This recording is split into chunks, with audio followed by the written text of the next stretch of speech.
The Manhattan penthouse and the ring grabber Rob Sterling, a man whose entire existence was defined by meticulous control, stood by the massive floor-to-ceiling windows of his Central Park South penthouse office. Below him, the late afternoon traffic of Manhattan moved in a precise, irritating dance much like the volatile stocks he managed.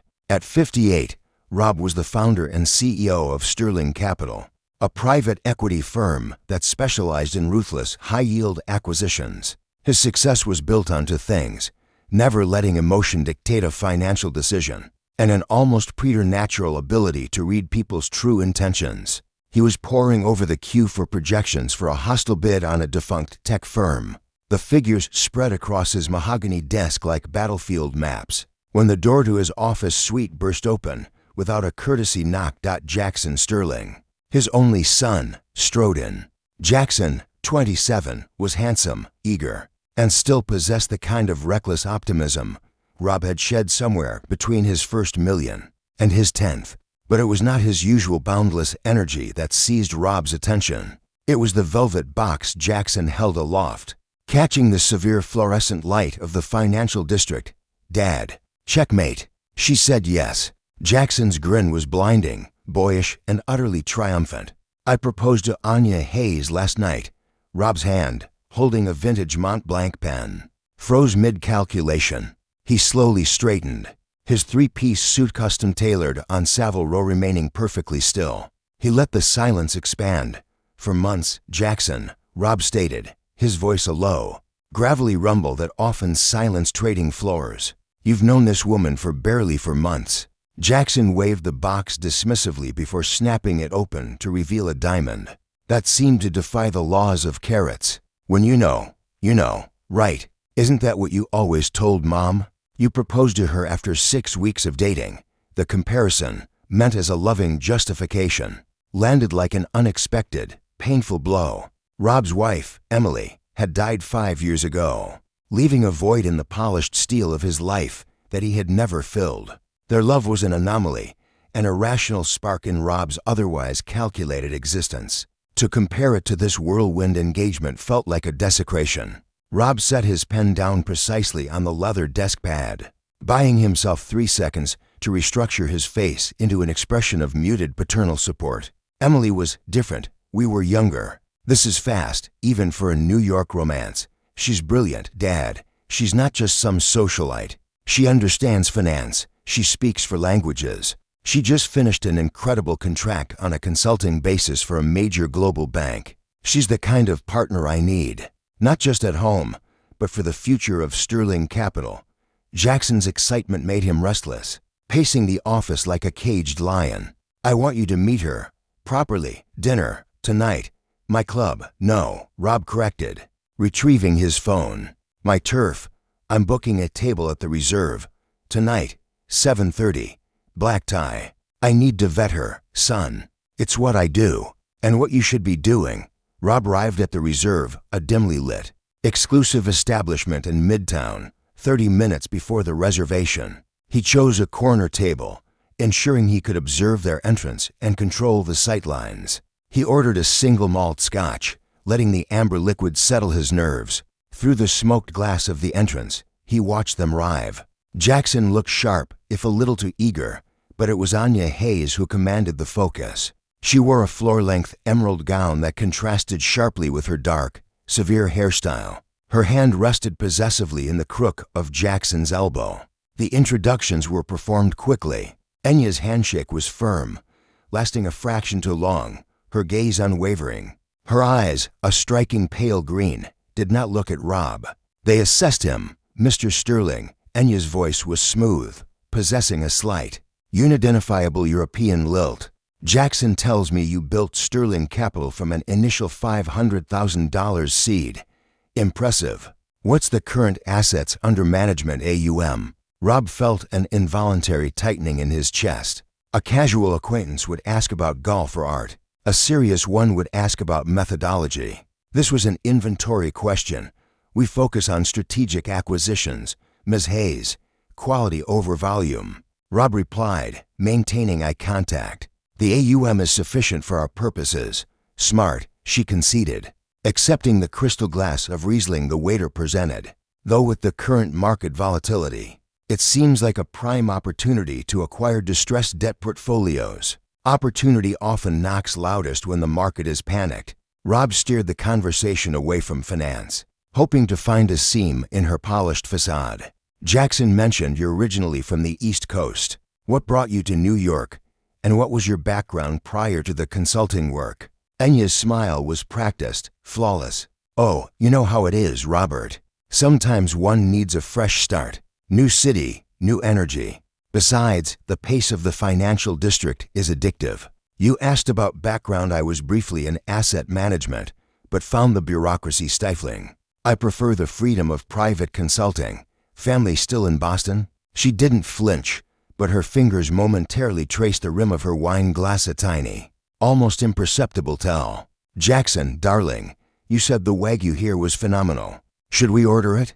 I'm starving. The deflection was artful. Rob spent the next 2 hours observing. When Jackson spoke of his hopes, his future, or his mother, Anya leaned in, all warmth, empathy, and attentive listening. But whenever Rob raised topics of finance, business structure, or legal liability, her posture straightened, her focus sharpened, and her answers became evasive, yet precise. Midway through the meal, Jackson was discussing the firm's legacy. Anya seized the moment. Robert, with an operation this successful, I'm sure your corporate attorneys insist on total protection. Prenup city, right? Especially for someone like Jackson, whose future is intrinsically linked to the firm. Jackson flushed. Anya, we discussed this. We trust each other. We don't need that kind of paperwork. I'm teasing, darling, she cooed, touching his hand. Then she turned back to Rob, her pale green eyes sharp. Your father's being protective. It's quite sweet, actually. Rob's silence was heavy. He knew exactly what she was doing, normalizing the concept of financial protection, while simultaneously making Jackson feel that only Rob's paranoia was demanding it. She was preparing the playing field. He paid the bill, a staggering sum he barely registered, made his goodbyes, and retreated to the solitude of his Maybach. Sitting in the dark, the engine quiet, Rob gripped the steering wheel. 35 years in high finance had taught him to spot a predatory move, an asset play disguised as a partnership. Anya Hayes was too perfect, too rehearsed, and knew too much about the sterling capital structure for a casual acquaintance. I need to know more, he muttered to the darkness. The only question was how much time he had before Jackson signed something more binding. Then an engagement ring. The week that followed was agonizing. Rob maintained the weight of the supportive, if reserved, father. He took Jackson and Anya to a charity gala, watched them move through the elite social circles, and cataloged every interaction where Anya subtly directed conversations towards the sterling capital management hierarchy. On Tuesday, Rob drove down to a dilapidated industrial complex in Long Island City, the kind of place Manhattan's elite only saw on a map. He climbed 3 flights of narrow, graffiti-scarred stairs to the discreet office of Detective Elena Cruz. Rob's attorney had assured him Cruz was the best, a former NYPD financial crimes detective, renowned for her discretion and her ability to pull documentation out of the most obscure jurisdictions. Elena Cruz, late 40s, did not look up from her monitor when Rob entered. She simply gestured to a steel chair. Mr. Sterling, she said, her voice dry and devoid of preamble. I need facts, not feelings. Your attorney said you suspect your son's fiancée is a gold digger. That's not a crime. She's a financial predator, Rob corrected, placing a crisp manila envelope on her desk. She asks complex questions about our equity distribution, while providing zero verifiable personal history. She knew our debt-to-equity ratio before our second meeting. That's research, detective, not romance. Rob detailed the timeline, the 4-month courtship, Enya's masterful deflections about her past, and the unsettling questions about a prenup, and the AUM. Elena opened the file, pulled out the one picture Rob had, Enya's professional headshot, and clipped it to her board. 2 weeks minimum, Cruz stated, her pen hovering over a legal pad. Maybe 3. I need to run her name, aliases, previous addresses, and social security variants through every state, federal, and international financial database. Can you maintain the illusion of cooperation with your son for that long? I'll manage the optics, Rob confirmed. But I need everything. Marriage licenses, divorce decrees, court filings, transcripts. Anything that shows a pattern of financial acquisition. Patterns are evidence, Cruz said, finally meeting his gaze. A feeling is just a father's paranoia. Give me the means to find the evidence. Rob left her office feeling a cold resolve. He was betting his son's future on a stranger's ability to find verifiable fraud. The waiting was the real torture. Rob went to Sterling Capital every day, reviewed complex leveraged buyout proposals with Jackson, and maintained an agonizing professional civility. Jackson, still wounded by Rob's initial disapproval, kept his fiancée out of the office but bombarded Rob with wedding details. We decided on an early June date, Dad. The Plaza Hotel ballroom. Just 3 weeks from now. We wanted elegance, nothing over the top. The Plaza is entirely appropriate, son. Rob replied flatly. 3 weeks. Cruz needed to minimum.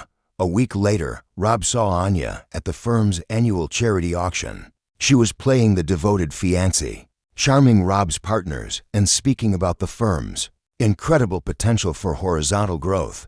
Rob excused himself before he could say something that would compromise Cruz's investigation. Then came the first communication from Elena Cruz, a cryptic, encrypted text, found multiple registration discrepancies, located to previous marriages, to wealthy subjects, to quick exits. Pattern confirmed. We need to talk. The knot in Rob's stomach tightened. He drove to a meeting point, a quiet library near NYU where Cruz spread her findings. She has had multiple identities, Cruz began, pushing a stack of documents toward him. Anya Hayes is a professional designation. Her original name was Amy Carter, then Amy Lawson, then Amy Finch, then back to Hayes. We're dealing with 3 names, 2 marriages, and 2 very damaged men. The names shocked Rob. Gary Lawson, a Dallas oil magnate, and Leo Finch, a London hedge fund VP. The pattern is identical, Cruz explained, pointing to the timelines. Rapid engagement, refusal of a prenup in the name of trust, integration into the spouse's business structure, then divorce 6 to 18 months later based on claims of emotional distress or financial misconduct by the husband, allowing her to claim a massive settlement. Cruz read from a sworn testimony transcript, quote from Mr. Lawson. She convinced me adding her to the holding LLC was about partnership. 6 months later, she filed, claiming I mismanaged funds, and she took ownership of half the company's real estate assets. Rob's hands, trained to handle high-risk financial instruments, trembled as he held the documents. How did she find Jackson? Cruz slid a grainy photograph across the table. It showed Anya outside the Sterling Capitol building months before she met Jackson. She didn't find him, Mr. Sterling. She researched him. 3 different security guards confirmed she came by, asked about the owner's family, his habits, his succession plans. This was calculated. She's not after a settlement. She's after controlling equity. Rob leaned back, one hand covering his eyes. He had been so focused on protecting his AUM. He hadn't realized the target was the core operational structure of his life's work. What do I do now? He asked. Elena Cruz met his gaze, her expression unyielding. You have the evidence. You show your son everything. And you pray he loves his legacy more than he loves the illusion she created. Scene 5, the final confrontation, the trap 2 days later. The documents were locked in Rob's safe. He needed a calculated setting for the inevitable explosion. He texted Jackson, business discussion. My office, after closing. 7 p.m. Jackson arrived at 6:55 p.m., radiating annoyance. Rob had dismissed all staff. The quiet of the skyscraper was absolute. Dad, if this is about the seating chart, I swear it's about Anya, Rob interrupted, closing the door and clicking the deadbolt, a deliberate, jarring sound. Sit down, son. This is important. Rob pulled the folder from the safe and placed it on the desk. He opened it with the care of a demolition expert. What is this? Jackson demanded, his posture instantly defensive. Rob spread out the marriage certificate, Amy Lawson to Gary Lawson, Dallas, 2018. Then the second, Amy Finch to Leo Finch, London, 2020. She told me about Gary. That was a mistake, Jackson scoffed, pushing the papers away. People have pasts. You're judging her for failed relationships. I'm showing you the financial pattern, Rob insisted, spreading out the court transcripts. Both wealthy men, both rapid engagements, both refused prenups, both devastating financial settlements where she claimed business equity and operational control. These men didn't deserve what they got, Jackson. They were victims of premeditated financial fraud. Jackson stood up, his face reddening. You hired someone to investigate my future wife. I hired someone to protect the life you haven't lived yet. No, I hired someone to prove I'm too stupid to choose my own life. Rob ignored the emotional blast and slid the surveillance photograph across the desk. This is our building, November. She wasn't shopping, Jackson. She was researching Sterling Capital's succession plans and you're fabricating a narrative. 3 employees confirmed it. It's in the report. She is hunting us. Jackson grabbed his jacket, his movements furious. You can't control me. I'm a grown man. The only mistake I made was thinking you had changed, thinking you could let me be my own person. Rob stood, desperate. Jackson, please, postpone the wedding. Give yourself 3 months to verify the facts in this folder. Verify your paranoid theories, your paid investigators' gossip. I love her, Dad. I'm marrying her in 3 weeks. If you can't support that, then don't come to the wedding. The door slammed. The windows of the office vibrated. Silence. Rob sat down heavily. The evidence scattered like casualties. He had driven his son straight into her arms. The direct assault had failed. He waited until midnight, then began drafting an email to his corporate attorney, Andrew Thorne. If Jackson would not end the engagement, Rob would restructure Sterling Capital to ensure that when the marriage inevitably failed, Anya Hayes would get nothing but empty promises. Part 2. The corporate restructuring and the prenup trapped door-slamming departure of his son, Jackson Sterling, left Rob Sterling sitting in a tense silence that stretched through the midnight hours. The emotional confrontation had failed. The raw evidence had merely driven Jackson deeper into the arms of the predator, fulfilling a classic manipulation tactic. Rob realized he had been thinking like a father, not a financier. He had focused on convincing the target Jackson, when he should have been focused on insulating the asset Sterling Capital. The strategic shift. Defense through Lorab immediately abandoned the direct, emotional approach. At 6 a.m., he called his corporate attorney, Andrew Thorne, a specialist in high-stakes equity protection and governance restructuring, requesting an urgent, clandestine meeting. Rob presented Andrew with Detective Elena Cruz's entire file, the surveillance photos, the to-divorce decrees, the damning testimonies of Gary Lawson and Leo Finch, and the clear pattern of fraudulent financial inducement. Andrew, a man who rarely showed surprise, recognized the sophistication of Anya's scheme instantly. They agreed that the initial strategy of simply showing Jackson the truth was insufficient, as Anya had already created a psychological firewall around him. The new strategy would be a 3-pronged legal and corporate defense to render the main asset Sterling Capital intransferable and valueless to Anya, regardless of the marital status. The prenup negotiation. Anya, believing she had successfully pushed Rob back and convinced Jackson that his father was merely a jealous tyrant, approached the idea of a prenuptial agreement with feigned reluctance and practiced understanding. Jackson delivered the message to Rob. Anya agreed to sign a prenup, stating, "She told me she's marrying me, not the firm. She completely understands protecting a legacy." This was Anya's next calculated move. Signing the prenup provided emotional reassurance to Jackson and made Rob think he was protected, while she mentally planned to bypass it by acquiring corporate equity and operational control assets often treated differently from personal marital assets. Under corporate law, Rob played along, instructing Andrew Thorne to draft the most draconian and airtight contract that New York State law allowed, explicitly excluding any future rights to Sterling Capital's AUM, equity, or management structure. The fortress, corporate governance real defense was built in the following week. Hidden from Jackson and Anya, Andrew Thorne moved swiftly to restructure the firm's governance. Sterling Capital, previously run with a flexible structure favoring Rob's quick decisions, was formally changed into an entity requiring board approval for any significant change. Specifically, new clauses were added requiring a unanimous vote from the managing board for any equity transfer, change in C-suite position, or addition of a non-founding family member to the ownership structure. Rob met with his 3 longtime, utterly loyal board members, seasoned veterans of the financial world, and explained the threat in chilling detail. They signed the restructuring documents immediately. Within 72 hours, the new corporate governance was filed with the state. The firm now had an unbreachable legal firewall around its equity. Anya could sign the prenup, but even if she coerced Jackson into agreeing to give her a stake, the board's unanimous no would be a legal, non-negotiable barrier. Anya's false sense of securitized wedding preparations continued with surreal momentum. Anya signed the 50-page prenup without a moment's hesitation, barely glancing at the text before fixing her elegant signature. "See, Dad," Jackson had said, relief washing over his face. "She's not what you thought."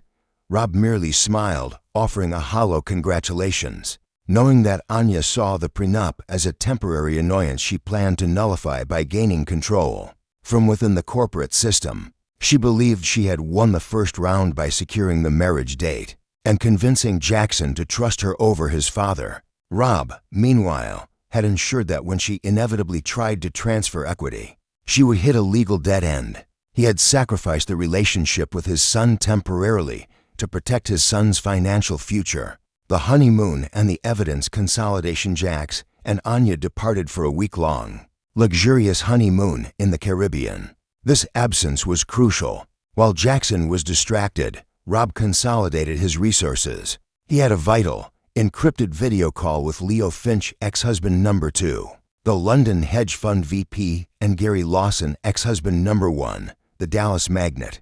The 2 men, previously broken and humiliated, now found solidarity in their shared victimization. They agreed to fully cooperate, providing Rob with crucial documentation, internal emails, financial projections that Anya had deliberately altered, and records of the shadow consultant Victor Kane. The name Derek Chambers had been changed to, who was clearly Anya's accomplice. This evidence was not for the prenup, which was now complete, but for the inevitable annulment hearing, should the need arise. Rob and Andrew Thorne now possessed an irrefutable pattern of premeditated criminal fraud. Rob was prepared for the wedding, armed with the knowledge that Anya could not take the money, but he was still anticipating her first, calculated move to seize power. The wedding day arrived with the rare, deceptive warmth of an early June New York City afternoon. The ceremony took place in the grand ballroom of the Plaza Hotel. Overlooking Central Park, Robert "Rob" Sterling played the role of the distinguished, proud father, his expression a carefully constructed mask of acceptance. Jackson Sterling, radiant with newlywed bliss, exchanged vows with Anya Hayes. Anya was the portrait of a sophisticated, devoted bride. Her white silk gown probably cost more than some of Sterling Capital's annual consulting budgets. When the officiant pronounced them married, the ballroom erupted in applause. Rob clapped too, his hands moving mechanically, the weight of the signed, draconian prenup and the filed board governance changes sitting in his mind. Like 2 unshakable sentries, he knew she couldn't take the money, but he was waiting for the inevitable power grab. The reception swallowed the guests into a whirlwind of expensive champagne and high society chatter. Rob delivered his toast, a masterpiece of calculated ambiguity, praising Jackson's happiness and hope without making any specific promises. Anya radiated silent, cold triumph. She believed she had neutralized Rob and had successfully secured her entry into the Sterling family, and, crucially, its private equity firm. It was during the first set of dances, when the music was loud and the lights were low, that Rob felt the insistent, urgent vibration of his phone in his tuxedo pocket. Unknown number. He almost ignored it, but the frantic persistence of the vibration, a feeling of pure urgency, stopped him. He navigated the crowded floor, excusing himself toward the ornate terrace overlooking Fifth Avenue. The heavy glass door closed behind him, muffling the festive noise. The call from Leo Finch. "Hello, Mr. Sterling." "Rob?" The voice on the other end was strained, possessing a precise British accent, the sound of a man who had lost everything but his clarity. "Yes, who is this?" My name is Leo Finch. I'm calling from London. You don't know me, but I was married to Anya Hayes or Amy Finch, as she was then 3 years ago. You need to stop this wedding immediately." Rob's knuckles whitened as he gripped the railing. "You're too late. They were just married." A pause on the line was thick with regret. "Then you need to listen closely. I know you got a prenup. It won't matter. Anya doesn't just want divorce money. She wants Sterling Capital's operational control." "Explain," Rob demanded, every muscle tense. Leo's voice dropped, sharing the burden of bitter experience. "Her pattern isn't just about the settlement. It's about ownership. She'll use Jackson to get inside the corporate structure. She'll push him to make her a partner, a co-CEO, whatever title sounds trusting and loving. Once she's inside the business, she will introduce her team consultants and vendors who will systematically create problems. Fake supply chain issues, disastrous high-cost acquisitions, deals that look good on paper but bleed cash. She will manufacture financial distress. To what end? Rob asked, the theory hitting him with cold, terrifying precision. To force the company into distress. Jackson will panic, needing to sell assets, liquidate positions, take on toxic debt. By then, she owns a significant portion of the equity she earned through her partnership. She gets a huge slice of the fire sale. She tried this with my hedge fund, smaller scale, but the exact same blueprint. Rob leaned against the cold stone of the railing. "Can you prove any of this?" "I have the evidence," Leo confirmed. "I kept everything. Encrypted emails where she discussed the tactics. With her accomplice, a man named Victor Kane, phone call recordings detailing the timeline for asset liquidation, and documents showing the fake vendor network she tried to introduce to my firm. I've regretted signing the NDA and moving on every day. When I heard she'd targeted a private equity firm, I knew she'd go for maximum damage this time. Why are you telling me this now? Because I let her destroy my life, and she will destroy your son's legacy. I can provide the evidence, coordination, and testimony. Whatever it takes to stop her before she starts the internal sabotage. Give me your number. I need to think. Don't think too long, Mr. Sterling. The ring is on. The clock is ticking. She works fast." The call ended. Returning to the battlefield, Rob returned to the ballroom, forcing a smile onto his face. Through the dancing crowd, he watched Anya. She looked across the room and met his gaze, raising her champagne glass in a silent, perfectly executed toast. She thought she had won. Rob saw her not as a bride, but as a demolition expert in designer heels. He stayed until the final guests left, congratulating the couple. His final embrace of Jackson feeling like a farewell to the man his son used to be. The drive home took him past Andrew Thorne's law office. The prenup was safe, but insufficient. Leo Finch's warning confirmed it. The real threat was not a legal dispute, but corporate espionage and engineered financial ruin from within. She had declared war on the Sterling family and its finances. She just didn't know Rob had found her battle plans. Alliance and implementation. Next morning, Sunday, Rob acted immediately. He brought Andrew Thorne and Detective Elena Cruz to his office. The three of them reviewed Leo Finch's files, which had been securely transferred overnight. The evidence, Anya's planning emails to Victor Kane, the accomplice, the timeline for bleeding, the cash, and the specific steps for forcing. Liquidation was irrefutable proof of conspiracy to commit fraud. She will try to get Jackson to propose a partnership to the board within the next month. Andrew Thorne analyzed, examining the emails. She needs the authority to execute the bad deals. She won't get past the board, Rob stated, remembering the new governance structure. But Jackson is the CEO. He can still approve her consultants and vendors without board approval. And that's how she'll introduce the cash bleed. Elena Cruz immediately deployed a covert team to monitor all of Jackson's and Anya's electronic communications relating to business. Every email, every text about a new vendor, consultant, or acquisition proposal would be flagged instantly. The financial firewall. Rob directed his internal finance team to implement an immediate, unannounced policy change. Any new vendor contract, consultant fee exceeding $50,000, or discretionary fund transfer must be co-signed by the CFO and the chairman, Rob. This was framed internally as a post-acquisition best practice audit. The deception. Rob and Andrew Thorne agreed that their best weapon was Enya's overconfidence. They decided to feed her carefully fabricated financial stress signals. Rob ordered the creation of doctored internal reports showing alarming, but non-catastrophic, signs of rising operational costs, shrinking margins, and vulnerability to market downturns. This would force Anya to accelerate her timeline, abandon subtlety, and expose her hand by rushing the sabotage, exactly as Leo Finch had warned. The honeymoon would end in 2 days. Rob was ready for the ambush. He had turned his defense into a counteroffensive. Part 4. The Final Betrayal and the Victory of Legacythe Accelerated Timeline. Anya Hayes' overconfidence, fueled by the immediate success of the wedding and the emotional distance created between Jackson and Robert Rob Sterling, led her to believe the financial fortress was now open. Her ambition was further sharpened by the deliberately doctored internal reports. Rob had leaked reports that showed Sterling Capital was experiencing unexpected margin pressures and rising costs. This fabricated stress acted exactly as Rob had planned.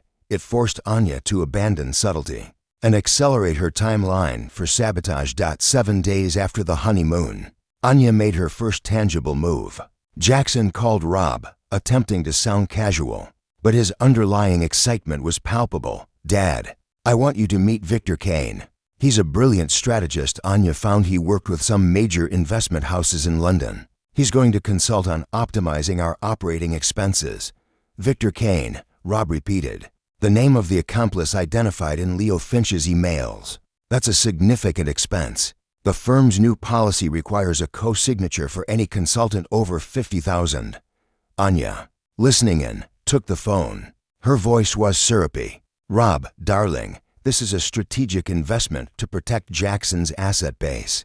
Victor has a fantastic proposal, a quick, high-yield acquisition of distressed commercial property debt, a huge upside, but it requires speed. He's presenting the deal tomorrow." Rob knew this was it, the first fraudulent, cash-bleeding deal, packaged with the accomplice, designed to create a massive loss and justify Enya's internal influence. The ambush and the unmasking. Rob agreed to the meeting. The next day, Victor Kane sat in the Sterling Capital boardroom, a polished veneer of professionalism covering his intent. He presented the debt acquisition proposal, a complex, seemingly lucrative deal that, in reality, was structured to transfer millions into shell companies he and Anya controlled. Rob let him finish, then nodded to his attorney, Andrew Thorne, who was seated silently at the table. "Thank you, Mr. Kane," Andrew said, his voice quiet. "Before we discuss due diligence, we have a few questions regarding your previous projects." Victor Kane paled slightly. The next hour was a controlled demolition. Andrew Thorne, armed with files provided by Elena Cruz and Leo Finch, dismantled Kane's credentials, exposing his involvement in the bankruptcies of both Gary Lawson's and Leo Finch's businesses. "And finally, Mr. Kane," Rob stated, pushing a printout of an encrypted email across the table. "Can you explain this communication with Anya Hayes, dated 3 weeks ago, discussing the timeline for bleeding the cash and justifying liquidation, to the board?" Victor Kane, realizing he was cornered, looked to Jackson, who stared back with growing horror. The accomplice quickly gathered his papers and bolted, realizing he had been betrayed by the victims of his victims. The truth shatters. Rob then turned to his son, who was trembling, his face devoid of color.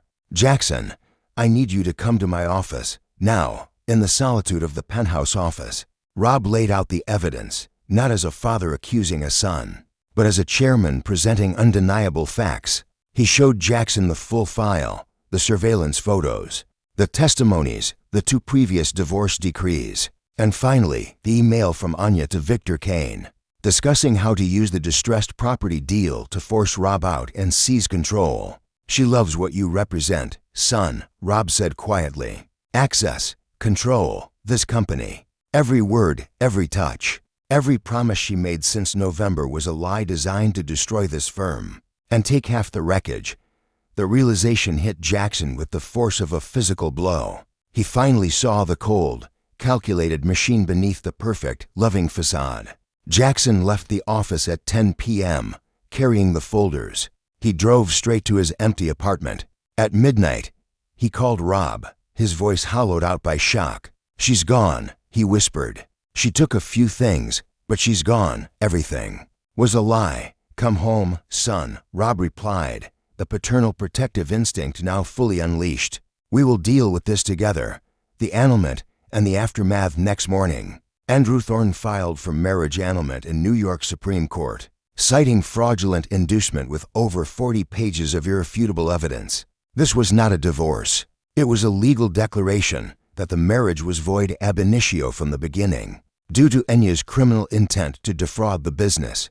Enya's attorney, recognizing the overwhelming case, quickly called for a settlement, offering to drop all claims for a modest sum.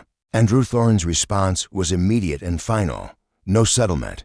She gets nothing. If she continues fighting, we will pursue criminal charges for conspiracy to commit fraud." 3 weeks later, the judge ruled, citing the damning pattern of previous marriages, the premeditated research of Sterling Capital, and Enya's own recorded words. The marriage was declared void.